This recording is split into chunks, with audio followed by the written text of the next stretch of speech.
Assalamu alaikum wa rahmatullahi wa barakatuhu. Chers frères en islam, assalamu alaikum wa rahmatullahi wa barakatuhu. C'est toujours ici votre frère ami, Imam Ami Djibril Issa de la mosquée centrale d'Unkolmetet, que vous connaissez très bien. Je reviens sur mon message. Il y a une vidéo qui circule sur les différentes plateformes, YouTube, TikTok, ainsi que sur Facebook et également WhatsApp, où je parle de la mosquée. Il y a cette partie-là que certaines personnes n'ont pas compris, où certaines personnes croient que je suis venu interdire la construction des mosquées. Là où je dis, ceux qui construisent des mosquées, ils ne prennent pas charge de ceux qui sont chargés de diriger ces mosquées, et qui sachent que leurs œuvres ne sont pas complètes, que ça ne sert à rien. Peut-être le français, ça ne sert à rien là que beaucoup de gens ont compris, interprété, comme j'avais dit, la construction des mosquées est interdite. Non. Il dit ceci, en construisant une mosquée, chacun soit responsable, que en réalité la mosquée ne fonctionne pas seule. La mosquée a un processus. La mosquée se construit, il y a également celui qui est là pour diriger cette mosquée. Et il faudrait que lui aussi, ce n'est pas une obligation, mais ça fait partie des bonnes œuvres et des bonnes actions qui font que cette mosquée fonctionne normalement.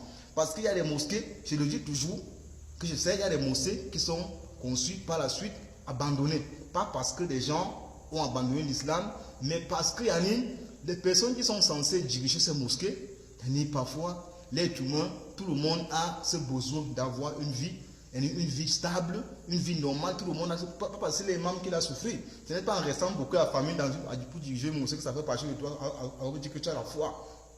On ne peut pas rester tranquille que tu as la foi. Non, il faut que tout le monde sache. Tout le monde essaye de planifier cela, de faire comprendre que si on débourse des millions pour construire une mosquée, pourquoi seulement une petite somme pour dire que bon, celui qui va gérer, ça, il va se débrouiller avec et aussi à chercher à avoir une vie stable ou une vie quelconque pour que lui aussi il puisse avoir cette possibilité, cet accès, qu'est-ce qu'on peut dire, être une tranquillité quelconque pour pouvoir bien faire son travail.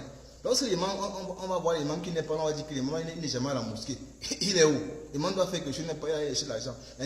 Il peut chercher l'argent, mais tant qu'il a cette stabilité financière où les gens prennent soin de lui, c'est également un bienfait parce que ça fait partie également de cette construction de mosquée. Et quand on construit de mosquée, on abandonne l'imam à lui-même.